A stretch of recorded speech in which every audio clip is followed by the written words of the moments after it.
సర్వదా ఏ సమయంలో రాయాలని లేదు, ఎప్పుడు రాయాలని లేదు, ఎట్లా రాయాలని లేదు. వాల్మీకి భగవానుడు రామనామం.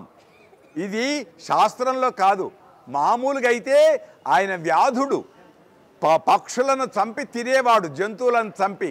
నాలుక దొడ్డుగైపోయింది, నాలుక తిరగదు. రామశబ్దం చెప్పారు, సప్త ఋషులు వచ్చి చెప్పారు రామశబ్దం అనరాలే. ఆయనకు అడవిలో ఉంటాడు కాబట్టి ఏమనిపించాడు? అదేం చెట్టు అని అడిగారు వాళ్ళు. మర్రి చెట్టు. ఇదేమి చెట్టు? మర్రి చెట్టు. ఇప్పుడు అను ఆ మర్రి, ఈ మర్రి, ఆ మర్రి, ఈ మర్రి.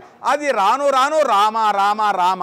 అందుకోసం శ్రీరామ రామ రామేతి రమే రామే మనోరమే సహస్రనామ తత్తుల్యం రామనామ వరాననే.